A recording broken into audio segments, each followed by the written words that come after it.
Bismillahirrahmanirrahim. Assalamualaikum warahmatullahi wabarakatuh. Saya Imhi Munir. Saya saat ini sedang menempuh ujian akhir semester 3 pada mata kuliah Manajemen Operasi Internasional di kampus Universitas Sabar Asia.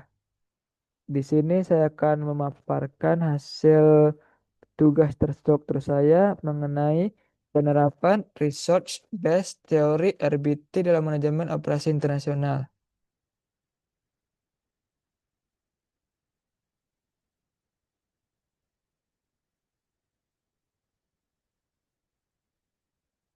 Yang pertama itu, apa itu RBT? RBT merupakan salah satu teori utama dalam manajemen strategis yang menekankan bahwa keunggulan kooperatif perusahaan berasal dari sumber daya dan kapabilitas internal yang memiliki perusahaan, bukan semata-mata dari kondisi lingkungan eksternal.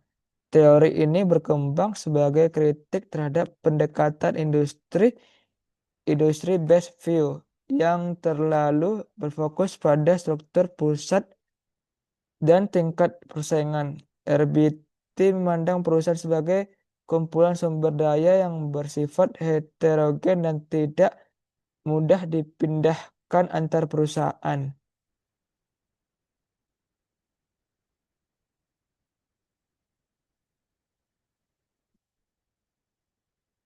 Selanjutnya, mengenai operasi internasional di era global. Operasi internal yang mencakup seluruh aktivitas perusahaan yang dilakukan melalui batas negara asal, termasuk produk, pengadaan bahan baku, distribusi pemasaran, serta pengelolaan sumber daya manusia.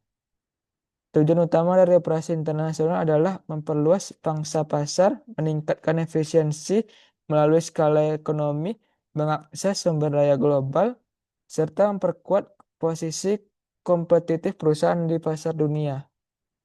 Namun, operasi internasional juga dihadapkan pada berbagai tantangan, seperti perbedaan budaya, sistem hukum, kebijakan pemerintah, tingkat daya beli masyarakat, serta risiko ekonomi dan politik.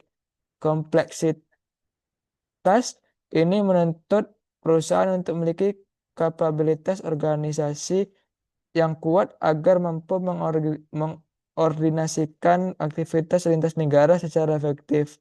Dalam konteks inilah, RBT berperan sebagai kerangka konseptual yang membantu perusahaan memanfaatkan kekuatan internalnya untuk menghadapi tantangan global.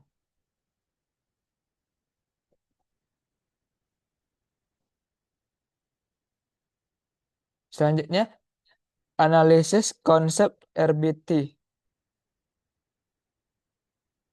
Konsep utama dari RBT ini berasal dari asumsi bahwa perusahaan memiliki sumber daya yang berbeda dan perbedaan tersebut bersifat persisten. Sumber daya perusahaan dapat dikelompokkan menjadi sumber daya berwujud, tangible resource, dan sumber daya tidak berwujud, intangible resource. Sumber daya berwujud mencakup aset fisik seperti pabrik, mesin, fasilitas produksi, serta sumber daya keuangan. Sementara itu, sumber daya tidak berwujud meliputi merek, reputasi, pengetahuan, teknologi, hak paten, budaya organisasi, serta hubungan dengan pemasok dan pelanggan. Selain sumber daya, RBT juga menekankan pentingnya kapabilitas, yaitu kemampuan perusahaan dalam mengordinasikan dan memanfaatkan berbagai sumber daya secara terintegrasi. Kapabilitas ini tercermin dalam proses, rutinitas, dan sistem manajemen yang memungkinkan perusahaan menciptakan nilai tambah secara konsisten. Dampak dalam banyak kasus, kapabilitas justru menjadi sumber keunggulan yang lebih penting dibandingkan sumber daya itu sendiri.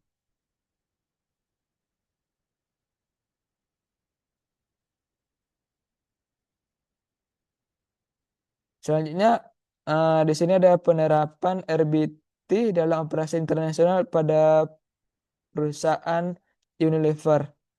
Di sini terdapat profil perusahaan Unilever tersebut Unilever ini merupakan perusahaan multinasional yang bergerak di bidang fast moving consumer goods (FMCG) dan sejarah panjang dan jangkauan global yang luas. Perusahaan ini beroperasi di lebih dari 150 negara dan memiliki ratusan merek yang terbagi dalam kategori makanan dan minuman, perawatan rumah tangga, serta perawatan tubuh dan kecantikan.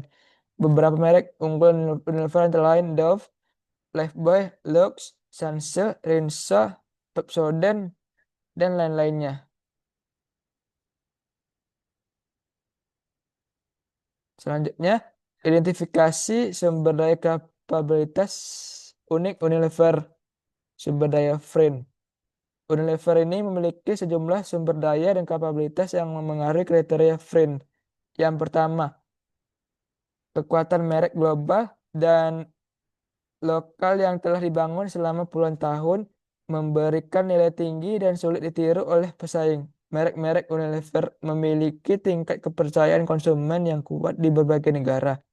Yang kedua, Unilever memiliki kapabilitas riset dan pengembangan yang mendukung inovasi produk berkelanjutan. Perusahaan ini mampu mengembangkan produk yang sesuai dengan kebutuhan dan preferensi konsumen lokal tanpa mengorbankan standar kualitas global. Yang ketiga, manajemen rantai pasok global. Unilever merupakan kapabilitas strategis yang memungkinkan perusahaan mencapai efisiensi biaya sekaligus fleksibilitas operasional. Jaringan pasok, fasilitas produksi, dan sistem logistik yang terintegrasi memungkinkan Unilever merespon perubahan permintaan pasar secara cepat. Yang keempat, budaya organisasi. Unilever menekankan keberlangsungan sustainable menjadi sumber daya yang tidak berwujud yang semakin bernilai dalam konteks global. Komitmen terhadap praktik bisnis berkelanjutan ini memperkuat reputasi perusahaan dalam meningkatkan loyalitas konsumen.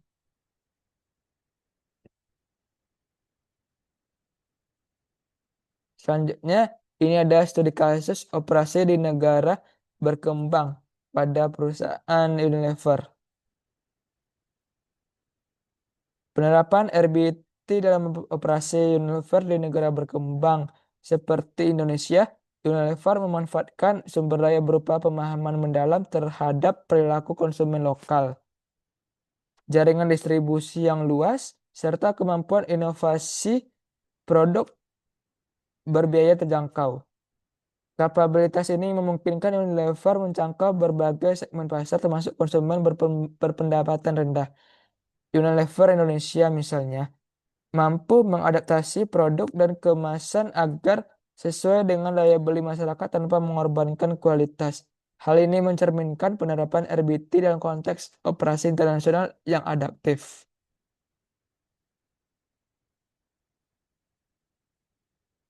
Selanjutnya, tantangan dan rekomendasi yang strategis. Tantangan dalam mengelola sumber daya internasional.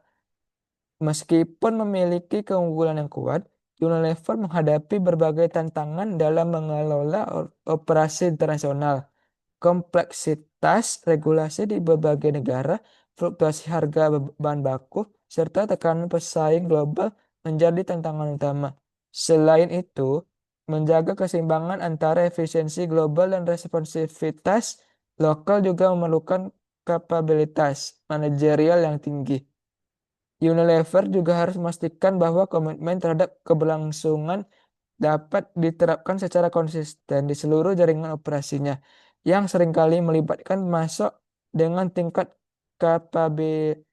kapabilitas yang berbeda. Selanjutnya, rekomendasi strategis dari perusahaan Unilever tersebut. Unilever ini menyarankan untuk terus memperkuat kapabilitas inovasi dan digital dalam rantai pasok global. Investasi pada pengembangan sumber daya manusia internasional juga perlu ditingkatkan untuk memastikan transfer kapabilitas lintas negara berjalan efektif.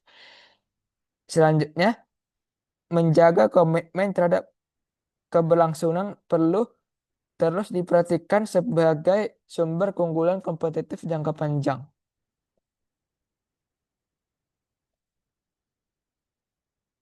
Selanjutnya, kesimpulan dari RBT pada perusahaan Unilever ini berdasarkan analis yang telah dilakukan, dapat disimpulkan bahwa RBT memberikan kerangka yang kuat dalam menjelaskan keberhasilan operasi internasional Unilever.